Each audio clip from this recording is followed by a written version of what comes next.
할렐루야.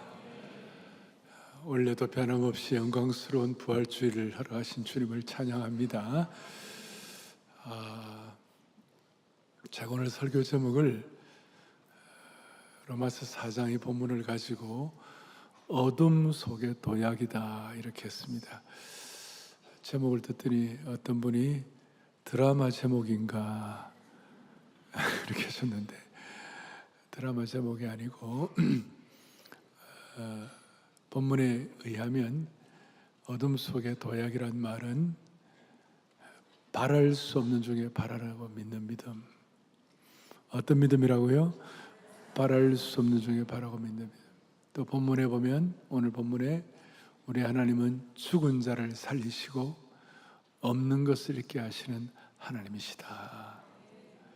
오늘 죽은 것 같은 좌절과 정말 힘든 분들이 계시면 오늘 말씀이 여러분들의 봄이 오듯이, 봄이 와서 새싹이 돋듯이 딱딱한 그 땅을 뚫고 나오듯이 부활의 능력과 복음의 능력을 입었던 바울 사도가 그 어려운 가 빌립보에서 복음을 전할 때에 얻어맞아가지고 피투성이가 되고 감옥에, 지하 감옥에 그렇게 착고에 발을 채우고 고생을 했는데, 오늘 이 부활신앙을 가지고 그 어려운 가운데서 오히려 하나님을 찬양하고 그렇게 하니까 땅이 진동하고 착고가 풀리고 감옥이 열리고 하나님을 찬양했던 것처럼 오늘 우리 삶에 그런 기적이 말씀을 통해 일어나기를 소망합니다.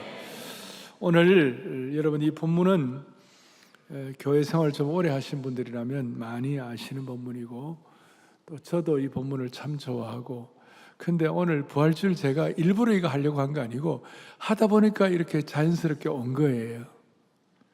믿어주세요. 그러니까 이 강해 설교가 갖는 큰 축복 중에 하나는 목회자가 무슨 의도를 갖고 하는 게 아니라 그냥 우리에게 주님이 주시는 말씀을 우리가 그냥 받는 거예요. 아시겠습니까? 이 강해 설교의 참 축복인데, 자, 오늘 이 본문을 기록한 이유가 뭘까? 23절, 24절에 이렇게 나와 있습니다. 크게 우리 아까도 읽었습니다만 우리 크게 또박또박 중요한 말씀을 자꾸 반복해서 내 것으로 삼아야 되는 거예요. 23절, 그에게 의로 여겨졌다.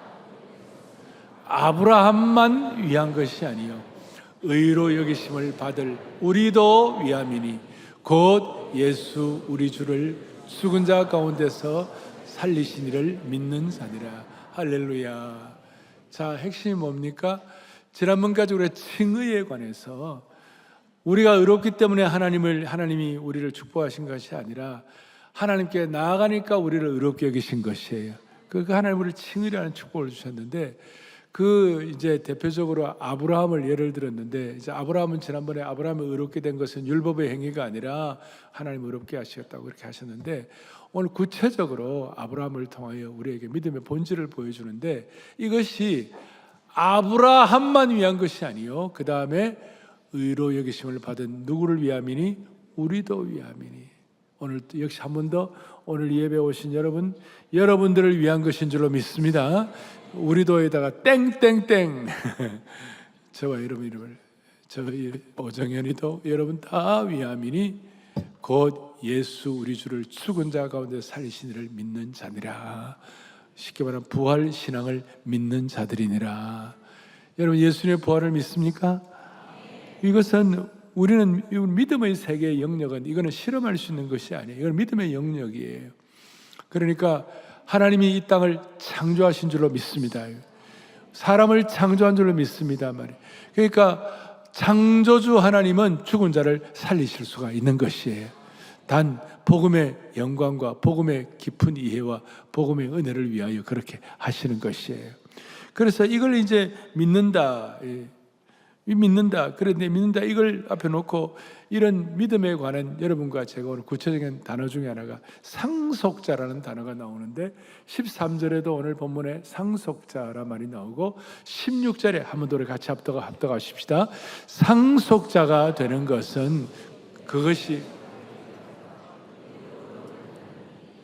이는 그 약속을 모든 아멘, 아멘. 상속자가 되는 것은 상속자라는 말 이게 뭐로 된다고요? 믿음으로 된다 그랬어요. 오늘 저와 여러분이 오늘 이 말씀을 그대로 믿으면 상속자가 되는 것이 inheritance, 하나님의 유업을 입을 상속자가 되는 거예요. 무슨 재벌 기업의 상속자, 이건 게임이 안 돼요. 나야가라 폭포 주인의 상속자가 되는 거예요. 설악산의 주인의 상속자가 되는 것이 한반도 전체의 주인의 상속자가 되는 거예요. 그러니까 자동적으로 이런 은혜가 있으면 나라를 품고 세상을 위하여 일하는 그런 하나님의 상속자가 되는 줄로 믿습니다. 그리고 상속에 대한 구체적인 내용이 뭐냐? 19절, 20절에 이렇게 나와 있어요. 뭐라고 나와 있냐? 그가 백선화되어 자기 몸에 죽은 것 같음과 사라의 태가 죽은 것 같음을 뭐하고도요? 알고도 믿음이 약하여지지 아니하고, 믿음이 없어 하나님의 약속을 의심하지 아니하고 믿음으로 견고하여져서 하나님께 뭘 돌리고요? 영광을 돌린다. 영광을 돌린다. 그래서 첫 번째, 이 상속자, 또 약속의 언약의 약속을 믿는 하나님의 신실한 종들에게 우리에게 아브라함 믿음의 예를 들었는데, 그러니까 아브라함 위인전하는 게 아니고 여러분과 저의 것으로 지금 삼아야 되는 것이야. 그냥 전기 있는 게 아니에요. 이게 내 것으로 삼는 것이. 그래서 이걸 위하여 어떤 믿음을 상속할 것인가? 첫 번째, 문제를 알고도 약속을 믿는 믿음이에요. 아브라함은 문제를 알고도 믿었어요. 오늘 본문에 보니까 언약과 약속이라는 말이 5번 했어요. 짧은 구절에 언약은, 14절에도 약속은, 16절에도 약속을, 20절에도 약속을, 21절에 약속하신 언약과 약속은 같은 말인데, 이 언약이라는 말이 5번이에요. 5번. 그리고 이것은 우리가 언약을 쟁취한 것이 아니라, 이유를 모르지만 하나님께서 하나님의 의를 우리에게 전가시켜 가지고 하나님께서 아브라함에게 일방적으로 나타나셔서 내가 너로 민족의 큰 민족을 이루겠고 너는 모든 족속의 복의 근원이 되는지라, 이 말을 그냥 일마다 때마다 창세기에 12장, 13장, 15장, 17장, 27, 22장에서 아주 정확한 장면을 통하여 5번이나 반복했어요. 그리고 아브라함이 주신 이 언약과 약속의 핵심은 뭐냐? 17절에 뭐라고 하냐? 오늘 본문 17절에 기록된 바 내가 너를 많은 민족의 조상으로 세웠다. 야, 이 내용은 참 기가 막힌 말씀이에요. 100세나 되는 노인에게, 자식도 없는 노인에게 어떻게 너를 많은 민족의 조상으로 세웠다? 말이 됩니까? 우리가 한 발 양보해가지고 자녀 몇 명을 얻는 정도가 된다, 자녀 몇 명의 아버지가 되겠다, 그러면 어느 정도 이해할 수 있겠지만 자식도 없는 아브라함에게 내가 너로 많은 민족의 조상이 되게 하겠다.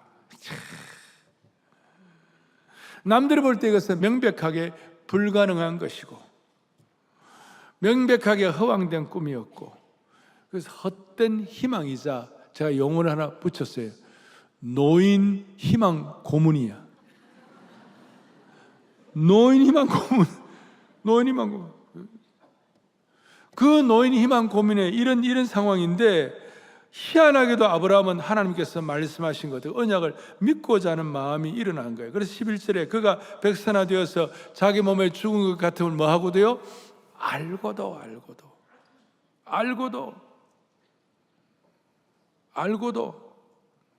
약해지지 않았다.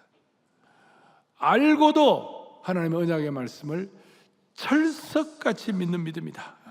알고도.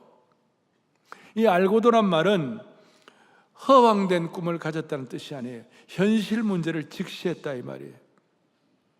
지금 현실은 자녀를 잉태할 수 없는 완전한 인생 고목이고 어려운 가운데서 알고도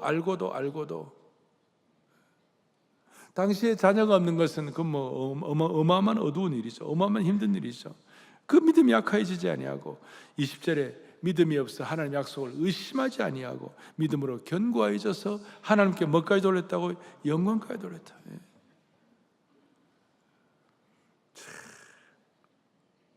이 알고도라는 이 말씀은 현실 문제를 그냥 간과했다, 현실 문제를 그냥 알지 못했다, 그런 뜻이 아니에요. 직시했다. 사람들이 문제가 있으면 어려우면 회피하고 도망가죠. 아브라함은 그 현실 문제를 알고도 도망가지 아니하고 약속의 말씀에 자신을 위탁한 거예요. 우리의 삶 가운데 이 알고도라는 이 내용이 어떤 뜻인가? 여러분, 몸에 큰 병이 들었으면 그게 현실이에요. 그 현실을 우리는 간과하지 않는 거예요. 그 병이 있는데도 불구하고, 어제 내가 어떤 목사님을 만났는데 70대 후반 목사님인데 저한테 와서, 목사님, 저보고, 아이고 목사님, 저는 종합병동입니다. 그래. 머리부터 발끝까지 수많은 병이 있는 거예요. 그걸 알고도 믿는 믿음이, 알고도. 가정에 깨어진 가정들도 있어요. 그거 현실이에요. 그걸 알고도 믿는 믿음이에요. 실직을 했다면 그것도 현실이에요. 정신적으로 감당이 안 되는 우울증이 있다면 그것도 현실이에요. 타조처럼 모래 속에 일시적으로 머리를 파묻을 수 있다고 도망간다고 해결되는 게 아니에요. 그래서 믿음이란 게 뭐냐 그랬을 때 다 함께 시작. 믿음은 현실을 회피하는 것이 아니다. 다 함께 믿음은 현실을 직시한 다음 알고도 하나님의 약속의 말씀에 근거하여 그 현실을 올바르게 반응하고 해석하는 것이다. 아멘. 아브라함은 그래서 알고도 믿는 강력한 믿음의 은혜를 주시는데, 이 알고도 믿는 믿음에 대해서 오늘 20절에 놀라운 것이 뭐냐? 알고도 믿음의 견고함에 있어서 하나님께 영광을 돌린다. 말이 됩니까? 알고 있으면, 알면 더 마음에 부담돼 가지고 더 슬퍼하고 더 좌절할 텐데, 알고도 믿음의 견고함에 있어서 하나님께 영광을 돌린다. 미리미리 힘든 거 알고도, 그래서 내일부터 있을 특세 미리미리 나와가지고 하나님을 찬양하고, 우리 식으로 말하면 내일 있을부터 미리 특세에 나와가지고 하나님께 영광을 돌리고 찬양하고 있잖아요. 한 단계 올라가고 21절에 약속하신 그것을 또한 능히 이루실 줄을 확신하셨으니, 이것이 알고도 믿음의 핵심인데, 알고도 믿음이 약해지지 않고, 알고도 약속을 의심하지 않고, 알고도 미리 하나님을 찬양하고, 알고도 능히 이루실 줄을 확신한다. 그래서 제가 어둠 속의 도약이라고 말씀을 한 이유가 뭐냐? 알고도, 현실의 어려움을 알고도 믿음이 약해지지 않고, 그게 도약이에요. 약속의 말씀에 있는 게 도약이에요. 그리고 여기서 어둠 속의 도약이란 것은, 이 어둠이란 말은 길이 없는 상태가 아니라 내가 길을 모르는 상태예요. 그래서 우리에게는 어둠이지만 하나님께는 어둠이 아닌 줄로 믿습니다. 그래서 하나님의 약속의 말씀을 믿으면 우리는 어둠 속에 도약할 수 있는 것이에요. 설명되지 않는 어둠의 상태에서도 알고도 우리가 믿을 때에, 설명되지 않는 어려움을 알고도 믿을 때 우리가 한 발을 알고도 어둠 속으로 내딛는 거예요. 어둠 속의 도약이에요. 이게 부활 신앙인 줄로 믿습니다. 그래서 이 어둠 속의 도약은 결과를 계산하고 점프하는 게 아니고 하나님께 자신을 맡기는 헌신과 위탁의 점프가 되는 것이에요. 예를 들어서 아브라함은 나중에 이제 이 아들을 낳고 이삭을 제물로 바치라 그랬을 때, 이삭을 제물로 바치는 것은 진짜 어두움도 그런 어둠이 없어요. 그럼 어떻게 되는 거예요? 무슨 하나님의 약속의 말씀이 이루어지기는커녕 아무것도 안 이루어지는 그런 상황 가운데서도 아브라함이 이삭을 바칠 때에 알고도 점프하는 거예요. 알고도. 결과를 계산한 점프가 아니라 하나님께 자신을 맡기는 점프예요. 결과를 계산하지 않고 결과가 보장되어서가 아니라 언약의 약속의 말씀을 신실하게 믿고 하나님의 신실하기 때문에 비록 눈에 보이지 않지만 믿음으로 점프하는 것이. 어둠 속의 도약이라고 하면 가장 먼저 드는 생각은 위험한 거예요. danger. 위험한데 어떻게 하지? 결과도 보이지 않는 상황에서 점프한다는 건 굉장히 위험해 보이는데, 그런데 제 생각에 여러분, 우리가 잘 살아봐야 남들보다 10년, 20년, 맥시멈 30년 더 잘 사는 거예요. 그 금방 지나가는 거예요.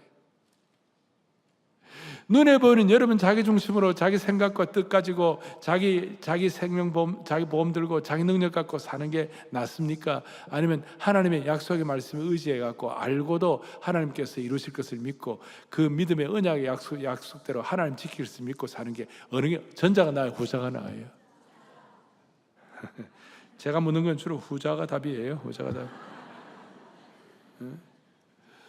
왜냐하면 지금도 유럽 쪽에 뭐 중동 쪽에 뭐 가변성이 많고 전쟁도 끝나지 않고 인생이라는 게 그런 게 많아요. 사실 대한민국이 70년 동안 80년 동안 전쟁이 없이 오늘까지 온 것, 이거는 하나님 특별한 보호하심이에요.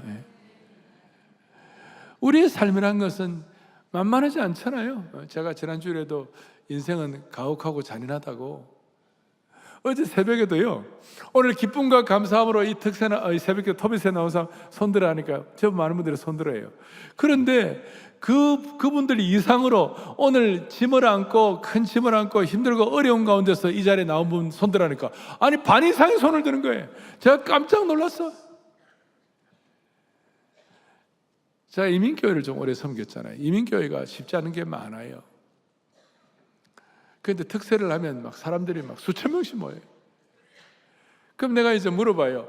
오늘 인생의 절박한 문제를 가지고 오시면 손들라면요, 8, 90%가 손을 드는 거예요. 정말 삶이란 그런 거예요. 그런 문제 많은 인생 가운데 여러분 실력으로, 여러분 능력으로 여러분들로 산다. 여러분 그것처럼 어리석은 게 없는 거예요. 하나님의 약속의 말씀을 믿고 우리 인생의 어려움을 알고도 주님 신뢰하고 경고하고 흔들리지 않는 믿음 갖는, 그게 진짜 인생의 지혜로운 길인 줄 믿습니다. 하나님의 약속의 말씀을 실제보다 더 현실로 여기고 그 약속의 말씀을 따라 발을 내딛는 결단, 그게 알고도 어둠 속에 도약이에요. 그래서 이런 믿음 있는 사람은 보이지는 않지만, 보이지 않아도 순종할 수 있고, 이해되지 않지만 따를 수가 있고, 이루어지지 않지만 이미 받은 것처럼 살 수가 있는 능력을 받는 것입니다. 그래서 오늘 제가 이 영광스러운 부활주일날 여러분들과 우리가 로마서를 통하여 오늘 4장 뒷부분에 있는 내용을 가지고 믿음의 도약 공식을 제가 몇 가지 말씀을 드릴 거예요. 믿음의 무슨 공식이라고요? 도약하는 거, 한 단계 올라가는 거. 왜 예수입니까? 어떤 분들은 늘 물에 물탄들 그저 그렇고 그냥 뭐 어떤 영적인 어떤 그 거룩한 어떤 은혜의 감격이 없고 그냥 좀 이렇게 그냥 적당하기라, 왜 그렇게 왜 그럴까? 여러분 인생은요, 보세요. 미래는 다 두려움이에요. 아무도 모르니까. 근데 그 미래를 두려움으로 살 것인가? 아니면 미래를 언약의 믿음을 가지고 설렘을 갖고 살 것인가? 오늘 이 부활주일 여러분 미래를 하나님 주신 설렘으로 살 수 있도록 한 분 한 분 맞춤의 은혜를 물붓듯 부어주시기를 원하는 것이에요. 그러려면 이 도약을 위한 세 단계가 있어요. 첫째 단계는 뭐냐? 자기 부정의 단계예요. 자기 부정의 단계라는 게 뭐냐? 자기 부정의 믿음이라는 거예요, 소위. 이것은 뭐 내 눈에 보이는 대로 살지 않겠다. 내가 보고 판단하는 내 기준으로 살지 않겠다. 인간의 본능을 뛰어넘겠다. 인간의 본능은 봐야 믿겠다고, 확실해야 믿겠다고. 그리고 많은 분들은 돌다리도 두드려보고 건너겠다고. 그런데 신앙인의 거룩한 자기 부정은 나는 내 눈을 신뢰하지 않겠다고, 나는 내 판단대로 살지 않겠다고, 내 기준대로 살지 않겠다고, 보이지 않는 하나님의 약속의 말씀을 믿고 따르겠다. 본능대로 판단하지 아니하고 약속의 말씀을 믿겠다.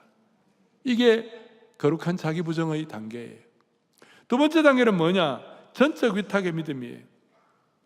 오늘 본문에 얘기도 아까 알고도 믿음이 약해지지 아니하고, 이건 자기 부정이고, 그 다음에 약속을 의심하지 않고 믿음으로 견고하여 져서, 이게 전적 위탁의 믿음인데, 약속의 말씀을 믿는다는 수준 정도가 아니라 그 약속하신 하나님께 내 삶을 던지는 것이, 아까 영적 점프한다고 그랬는데, 나를 내려놓고 하나님께 전적으로 맡기는 거예요. 여기에 맡긴다는 것은 결과를 보장받아서 맡기는 것이 아니에요. 오히려 결과를 모르기 때문에, 아니 결과를 몰라도 맡기는 것이에요. 여러분 결과를 다 안다면 못 맡길 사람이 어디 있습니까? 오늘 전적 위탁의 믿음은 이렇게 말한 거예요. 하나님이, 나 결과 몰라도 하나님이 약속하셨으니까 내가 맡기는 것이다. 결과는 아직 보이지 않지만 내 인생의 방향을 하나님의 약속에 맞출 것이다. 내 인생의 안테나를 하나님의 언약의 말씀에 고추 세우겠다. 그래서 저는 여기서 이런 얘기 하잖아요. 제가 한 번씩 바위로 계란을 치는 것은 누구나 다 아는 것이다. 그건 눈에 보이는 것이다. 근데 계란으로 파헤치는 것은 이건 말도 안 되는 일인데, 우리가 전적 위탁의 믿음을 가질 때는, 우리가 어떨 때는 어둠 속에서 도약을 통하여 계란으로 바위를 치는 어떤 그런 신앙의 한 단계 올라가는 그런 축복도 있는 줄 믿으셔야 되시는 거예요. 이제 세 번째가 제일 중요한 것인데, 이 세 번째 단계가 제일 중요한 믿음의 도약 공신인데, 좀 어려운 말로 암예배 때는 얘기하니까 목사님 그거 참 어려운 말인데, 어려운 말일수록 제대로 박히면 평생 가는 거예요. 아시겠어요? 전유물화의 믿음이에요. 여러분, 전유물이란 말 알죠? 전유물이면 내 것으로 온전히 삼았다, 그 말이에요. 전유물이라는 말은 뭐냐면 미래의 가능성을 내 것으로 체화한다, 이 말이에요. 미래의 가능성을 내 것으로 내재화시킨다, 이 말이에요. 그러니까 전유물화는 어떤 것을 온전히 자기 것으로 만들어버리는 실체를 경험한다는 뜻이에요. 그래서 전유물이란 말은 뭐냐면, 전유물이란 밖에 있던 것이 내 안에 들어와 실체가 되는, 내재화되는 것으로 이해할 수 있는데, 이는 하나님의 약속을 온전히 내 것으로 받아들이고 실제로 누리는 삶이다, 이 뜻이에요. 하나님께서 약속으로 주시는 그 말씀을 온전히 내 것으로 취해가지고 내 삶의 양식으로 삼고 내가 살아가는 것이다. 그러니까 이 단계가 어둠 속의 도약의 클라이맥스라고 말할 수 있어요. 조금 더 들어가면 이 전유물이라는 것은 이런 뜻이에요. 이런 뜻이에요. 다 같이 읽겠습니다. 전유물화라는 것은 하나님이 주신 약속을 미래의 가능성만으로 두지 아니하고 현재 현실로 오늘 이것이 키예요. 자, 다시요. 모든 사람에게 미래는 두려운 것이에요. 근데 그 두려움으로 살 것인가? 아니면 설레며 살 것인가? 미래의 가능성을 가능성만으로 두지 아니하고 현재 현실로 받아들이는 것이에요. 그러니까 미래에 일어날 일을 내가 언약의 말씀으로 믿고 내가 지금 성취를 보는 것이에요. 대표적으로 뭐냐? 히브리서 11장 19절에 이런 내용이 나와 있어요. 뭐라고 나와 있느냐? 그가 하나님이 능히 이삭을 죽은 자 가운데서 다시 살리실 줄로 생각한지라 비유컨대 그를 죽은 자 가운데서 도로 받은 것이니라. 아브라함의 놀라운 믿음에 대해서, 믿음의 본질에 대해서 얘기할 때에 아브라함은 미래에 일어날 그 하나님의 은혜와 약속의 말씀을 지금 현재 현장의 삶에 당겨와 믿어. 이걸 전유물화 믿음이다. 예를 들어서 자기 부정, 거룩한 자기 부정도 있고 전적 위탁도 있어야 되겠지만, 오늘 이 첫 번째, 두 번째는 많은 사람들이, 기도 그리스도인들이 많이 잘해요. 소포스 잘해요. 그런데 이 세 번째를 잘 못해갖고, 세 번째가 익숙하지 않아갖고, 세 번째가 내 삶으로 체화되지 않아가지고 인생이 설레이지 않는 것이, 신앙생활에도 설레이지 않는 것이, 신앙생활에도 믿음의 모험을 못하는 것이. 다시요. 전유물화 신앙이라는 것은 미래에 일어날 것, 미래의 가능성을 가능성으로만 두지 아니하고 현재 현실로 받아들이는 것이에요. 아브라함이 어떻게 했는가? 히브리서 11장 19절에 다시 봐요. 뭐래요? 이삭을 뭐예요? 죽은 자 가운데서 다시 뭐예요? 살리실 줄로 생각한지라. 그래서 제물로 드리는 이삭을, 그래서 이삭을 각을 뜨고 제물로 드릴 생각을 한 거예요. 그런 믿음이 없다면, 이삭을 다시 살리실 것을 믿지 못했다면 어떻게 할 수 있겠어요? 못합니다. 너 도망가라. 너 도망가라. 너 도망가라. 여러분, 사랑하는 여러분, 신앙이라고 부활주일날 미래에 일어날 언약의 말씀의 그 가능성을 믿고 그것을 지금 현실로 당겨와서 믿는 것이 전유물화 믿음인 줄 믿으셔야 되는 것이에요. 여기에 대해서 가장 우리가 쉽게 이해하기 쉬운 것은 마가복음 11장 24절에 주님께서 뭐라고 말씀하시나? 크게 우리 합독하죠. 그러므로 내가 너에게 말하노니 무엇이든지 기도하고 구하는 것은 받은 줄로 믿으라. 그리하면 할렐루야. 내일부터 특세를 한다 합시다. 내일부터, 아니면 개인적으로도 마찬가지지만, 기도하고 구하는 것은 받은 줄로 믿으라. 미래에 일어날 일이지만 이미 받은 줄로 지금 현재 믿고 우리가 오늘 삶을 뚜벅뚜벅 걸어가는 것이에요. 오죽하면 제가 그런 얘기 하잖아요. 그리스도인은 과거의 이력에 우리가 압도당하는 것이 아니라 미래의 이력서를 쓰는 사람들이다. 과거의 이력이 뭐예요? 내가 누구 부모 밑에 태어났다, 내가 어떤 학교를 나왔다, 내가 어디 출신이다. 여러분, 이거는 거기에 다 사로잡혀갖고 오늘 다 그래 사는 거예요. 거기서 스트레스 받고, 뭐 좋으면 좋은 대로 더 잘해야 된다는 부담, 안 좋으면 안 좋은 대로 이게 뭔가 하는 이런 마음의 연약함, 이런 것들이 내 삶을 지배하니까 현재의 삶이 기쁘지가 않아. 감사가 없어요. 능력이 안 나타나요. 그런데 미래에 하나님 우리 주실 그 은혜를 내가 확실히 믿고 하나님 최소한 우리는 미래는 우리가 천국이다 이 말이에요. 우리 최소한 우리 미래는 하나님의 품에 안기는 것이다 이 말이에요. 최소한 우리 미래는 사명대로 사는 것이다 이 말이에요. 그러니까 그걸 우리가 지금 끌고 와서 내가 살아가게 될 때 전유물화 믿음이 일어나게 되는 것입니다. 믿음은 언젠가 될 것이다가 아니라 이미 받은 줄로 믿는 것이, 이것이 믿음의 전유물화예요. 그래서 자막으로 전유물화 믿음이라 한마디로 정리하면 단순히 하나님은 아버지 시대가 아니라 지금 인공지능 시대에 하나님은 나의 아버지 시대라고 고백하는 것입니다. 할렐루야. 하나님이 공급하시겠다고 약속하셨어요. 미래에 공급하셨어요. 여러분, 하나님 우리의 미래에 하나님이 공급하실 줄로 믿습니다. 그러면 오늘날 공급받은 것처럼 사는 거예요. 너무 아등바등하지 않는 거예요. 또 하나님이 함께 하시겠다고 하면 나 혼자 있는 거, 홀로 있는 것을 두려워하지 않는 거예요. 저는 혼자 있는 것이 즐거워요. 혼자 있는 게 재미있어요. 혼자 있으면 내가 생각할 수 있지. 혼자 있으면 내가 읽고 싶으면 책 읽을 수 있지. 혼자 있으면 내가 클래식 들을 수 있지.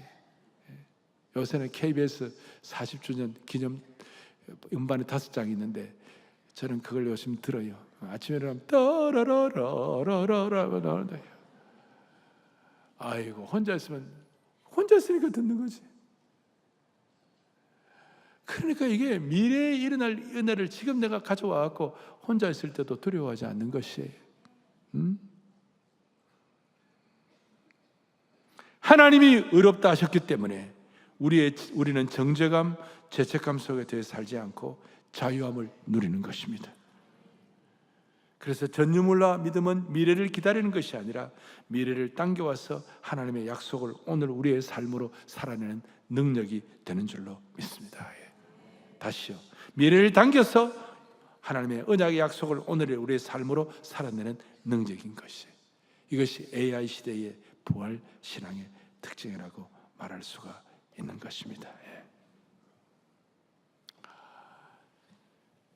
제가 첫 번째, 두 번째 단계는 다 그까지 가는 분들이 많다고 그랬어요. 근데 세 번째는 잘 못해요. 전유물화 믿음.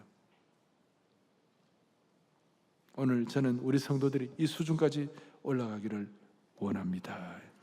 그럴 때 그리스도의 부활이 나의 부활이 되는 것이고,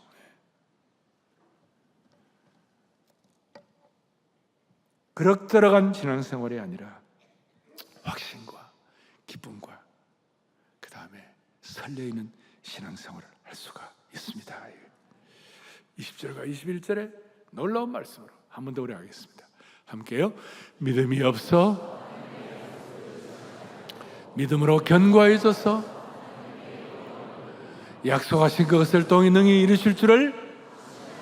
그러니까 네 가지 전유물하면 오늘 현실에 의심하지 않고 견고해지고 영광을 돌리고 확신하는 믿음이 되는 줄로 믿습니다. 이제 오늘 중요한 거, 전유물화 믿음을 위해 이렇게 되게 된 근거가 있어요. 처음부터 아브라함이 이 정도의 수준으로 올라간 건 아니에요. 창세기 18장에 보면 하나님께서 나타나셔서 아브라함에게 뭐라고 말씀하시는가? 너 이제 1년 뒤에 아들을 갖게 되리라. 하나님, 내가 고목인데 무슨 사라의 태가 다 다쳤는데 무슨 말도 안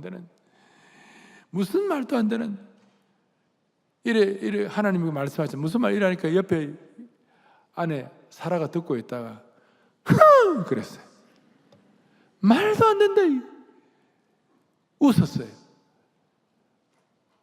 웃었어요. 하나님이 갑자기 네가 웃었냐? 네가 웃었냐?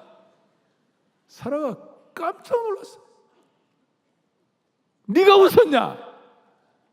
그러면서 창세기 18장에 그 유명한 말씀, 시작. 여호와께. 이야, 하나님의 일은 너무 신묘막측한 거예요. 여호와께 능치 못할 일이 있겠는가? 모세도 마찬가지.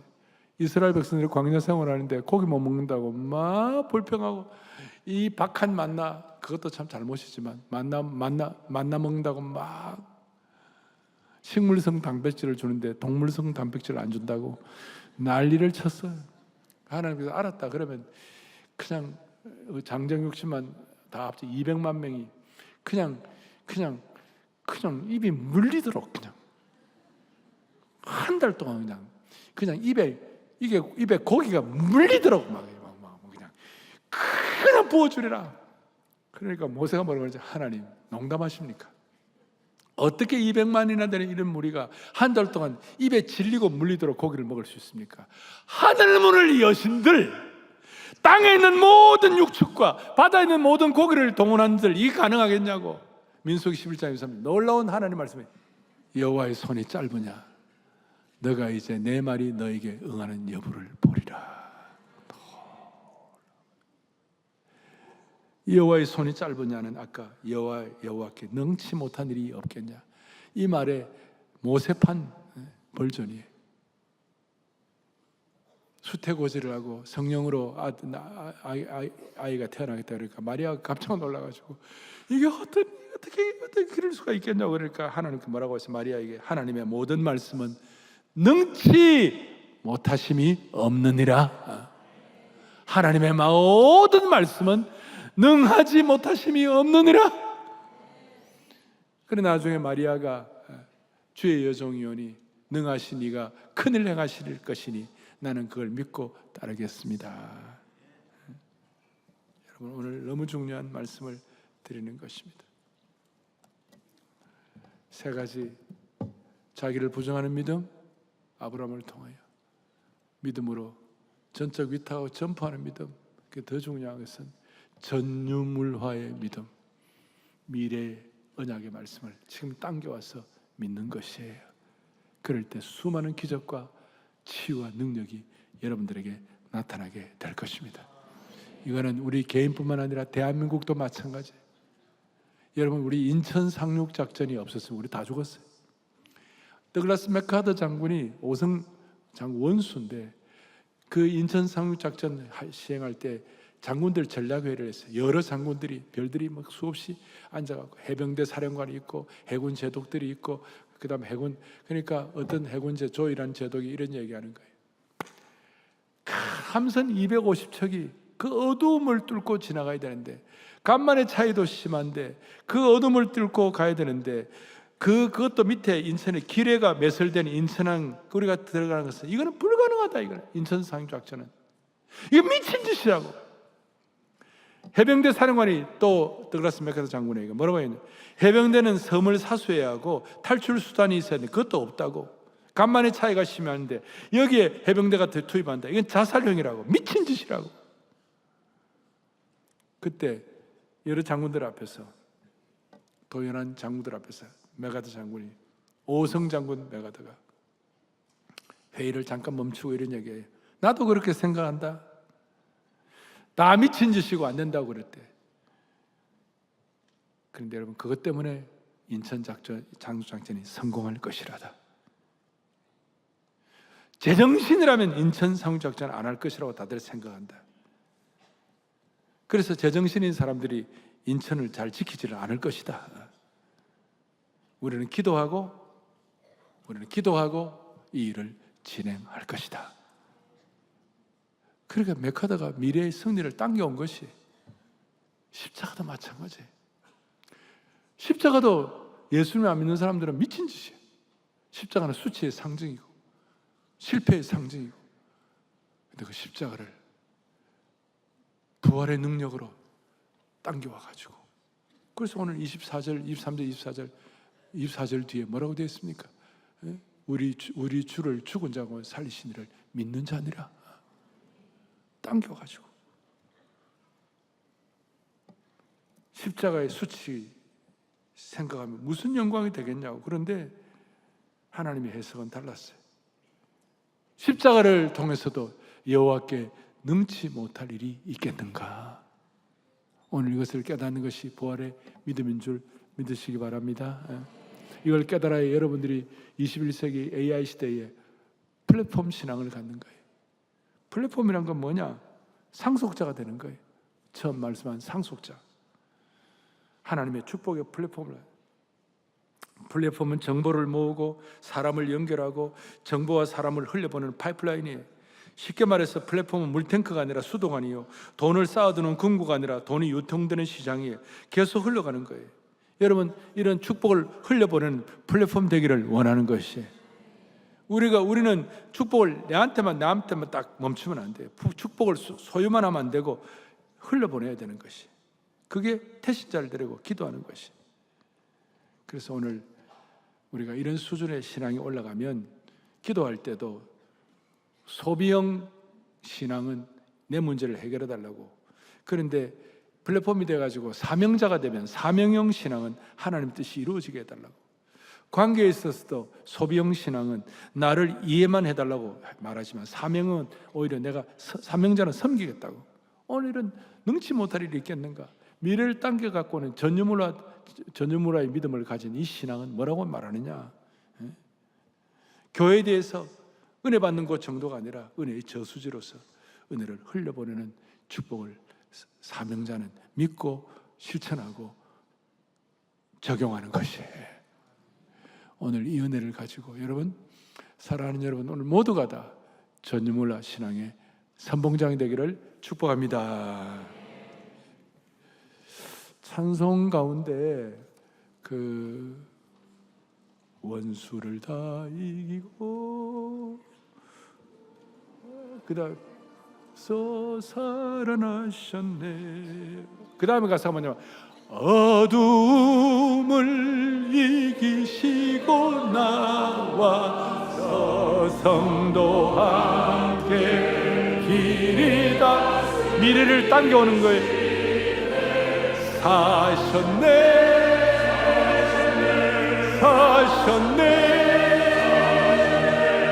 예수 다시 사셨네.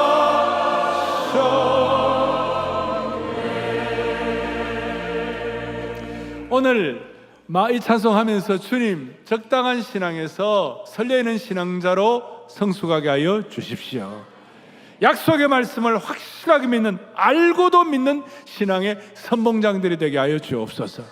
그럴 때에 어둠을 이기시는 하나님의 능력이 내게 체험되는 것이고 부활신앙의 증인이 되는 것입니다. 원수를 다 이기고, 한 번 더, 원수를 다 이기고 무덤에서 살아나셨네. 어둠을 이기시고 나와서 성도 함께 길이 다스리시네. 사셨네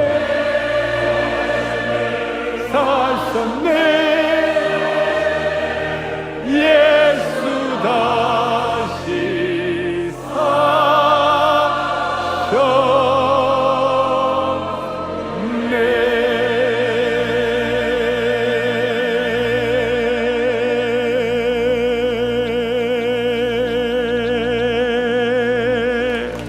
할렐루야.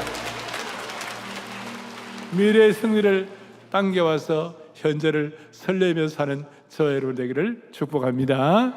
가슴에 손을 얹겠습니다. 하나님 아버지, 귀한 말씀 주신 것 감사합니다. 우리 모두가 다 더 이상 우리가 눈에 보이는 대로 본능대로 살지 아니하고 우리 모두가 다 어둠 속에서 어려움과 알면서도 도약하는 저희들 되게 하여 주시옵소서. 위기의 현실보다 약속의 말씀을 믿겠다는 전적 위탁의 믿음으로 비상하게 하여 주시옵시고, 미래의 가능성을 내 것으로 채워하겠다는 전유물화된 믿음으로 기적을 경험하게 하여 주시기를 원하옵나이다. 여호와의 손이 짧아서 구원 못하겠는가? 여호와께 능하지 못한 일이 어디에 있겠는가? 그걸 오늘 이 시간 믿게 하여 주옵소서. 특별히 우리 자녀들과 태신자들에게 축복을 상속하고 흘려보내는 믿음과 사명의 플랫폼으로 살게 하여 주시기를 원하옵고, 우리 주 예수 그리스도를 받들어 간절히 기도 올리옵나이다. 아멘.